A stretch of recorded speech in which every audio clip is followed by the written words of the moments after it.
Fala pessoal, tudo bem com vocês? De novo o castigo veio. O Timão perde muitos gols, poderia ter vencido a partida, mas quem venceu foi o Fortaleza, um novo líder do Campeonato Brasileiro, pelo menos enquanto eu estou gravando esse vídeo. Chega mais, eu sou o Chico Garcia, inscreva-se no canal e vamos junto. Muito claro, o Corinthians não merecia ter perdido o jogo. Merecimento é muito subjetivo e relativo no futebol, né? Já falamos sobre isso. Até porque o Fortaleza melhorou no segundo tempo. Com a entrada do Moisés, o Vojvoda percebeu que, caramba, dá para ganhar esse jogo. Colocou o Moisés, o Fortaleza encontrou espaços que o Corinthians começou a oferecer, porque aí o Ramon colocou o time para frente para tentar ganhar o jogo, e eu acho natural que ele tenha feito isso, mas aí ele ofereceu mais espaços ao Fortaleza, que sabe muito bem aproveitar esses espaços, aproveitou, teve um pênalti que realmente não aconteceu e foi revertido corretamente, porque o Kaká toca na bola, na disputa com o Lucero, o árbitro marca no campo, mas o VAR chama para revisão e corretamente não foi marcado o pênalti, mas já era o Fortaleza frequentando a área do Corinthians, vem o gol que acaba acontecendo na jogada do Moisés, depois o Lucero e o gol do Pikachu. O Hugo acho que sai mal para abafar e o Mateuzinho não faz a cobertura. Lances que aconteceram ali na pequena área, o Corinthians não conseguiu afastar, e aí depois com o Corinthians se lançando ao ataque, o Fortaleza poderia ter feito mais um ou dois, e teve um até que seria humilhante demais, com o Hugo Souza tentando, no desespero, indo para o escanteio tentar um cabeceio. Eu nunca acho legal isso, porque a gente conta nos dedos quando isso acontece, com exceção de, sei lá, uma disputa de título, sabe? Que o jogo está acabando e você não tem mais o que fazer. Em pontos corridos, 23ª rodada, 24ª rodada, não faz muito sentido, na minha opinião, porque o Hugo acabou desguarnecendo a meta.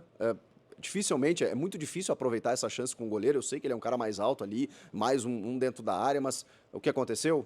Não fosse um impedimento, né? Porque aí o goleiro estava fora, tinha só um defensor, o Pikachu estava adiantado, o Fortaleza teria feito o segundo. E teve até espaços para fazer mais de um, porque o Moisés entrou infernizando a defesa do Corinthians. Ali já era desespero. Mas vamos começar do começo. A escalação, ela foi muito interessante, porque ela foi dentro daquilo que o Corinthians tem de melhor.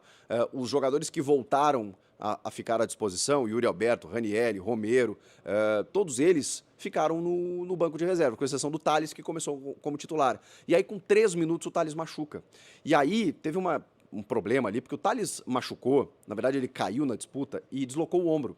Houve uma preocupação ali, normal e tal, e os caras tentando botar o ombro dele no lugar, ele sai de maca, obviamente, né, é uma dor horrível, né, eu nunca passei por isso, mas imagino, né, você desloca o ombro aqui, pô, para botar no lugar ali sem anestesia, né, só para encaixar tudo mais, às vezes demora um pouco para o cara se recuperar ou não. O Tales ficou bem. A questão é que, até isso acontecer, demorou uns 3, 4 minutos e o Corinthians com um a menos. O que o Ramon fez? Botou o Coronado no jogo. Depois, visivelmente, deu pra ver o Tales Magno argumentando com o Ramon, poxa, eu tô bem, eu tô legal e tal, mas vocês não esperaram, mas não dava pra esperar. Ou resolvia logo, ou a comunicação também poderia ter sido melhor, né? Mas, enfim, o fato é que o Tales saiu do jogo com 4 minutos de jogo, né? Com 8 minutos entra, porque aí demorou todo esse tempo, o Igor Coronado, e mudou toda a configuração de ataque. O Tales é um cara que carrega a bola, é um cara driblador, é um cara que estava pelo lado esquerdo para tentar abastecer o Pedro Raul, que foi outra escolha do Ramon como titular desde o início.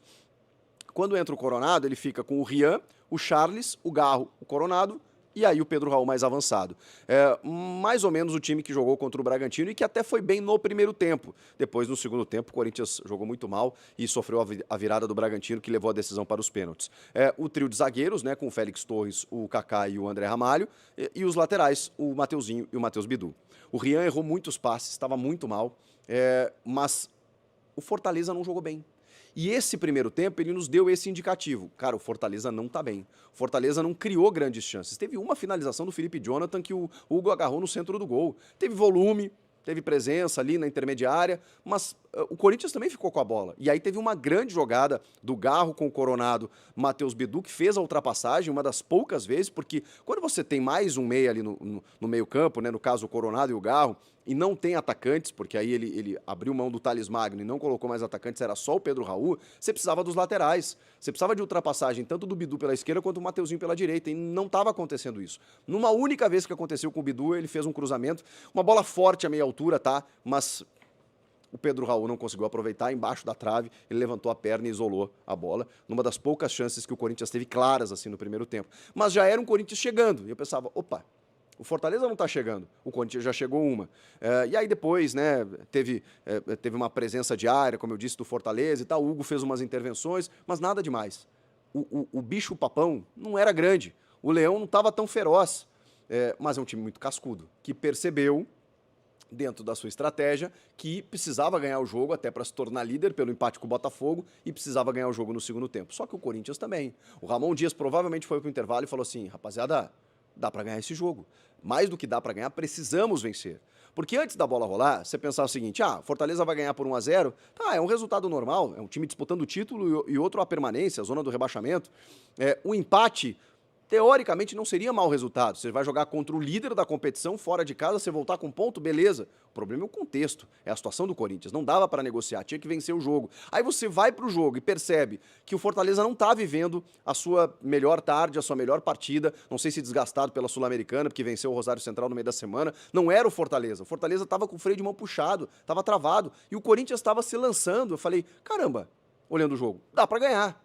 Dá para ganhar. O Ramon percebeu isso também e aí mudou. Mudou no intervalo, colocou mais gente, colocou 3 jogadores, né? Desfez o sistema de 3 zagueiros, tirou o Félix Torres, perfeito, botou o Romero, tirou o Pedro Raul, que além daquele gol que ele perdeu, depois ele teve uma jogada pela direita que ele se atrapalhou todo com a bola, meu Deus do céu. Botou o Yuri Alberto, descansado, né? Descansado não, né? Voltando para jogar 45 minutos depois de se recuperar da retirada da vesícula, ficou 20 dias afastado, podia sentir no ritmo de jogo, mas estava pronto. Entrou o Yuri Alberto. E o Ranieri no lugar do Rian, porque o Ranieri também teve uma lesão na panturrilha, desfalcou o time nos últimos jogos e o Ria estava errando muitos passes. Entra o Ranieri, entra o Romero, entra o Yuri, e aí eu penso, bom, agora o Corinthians vai buscar esse resultado. E realmente mudou toda a configuração. O Coronado ficou um pouco mais recuado, o Garro ficou um pouco mais próximo dos atacantes, a movimentação do Corinthians foi mais interessante, e o Garro começou a abastecer o ataque. O Yuri recebeu algumas chances, bom, teve uma na cara do goleiro, que aí o zagueiro, esqueci o nome dele agora, Carmona, pode ser? Ele dá o carrinho, só que ele não atinge o Yuri tropeça na bola, acaba se chocando com o goleiro, mas ele perde o time da finalização. O Yuri perdeu algumas finalizações.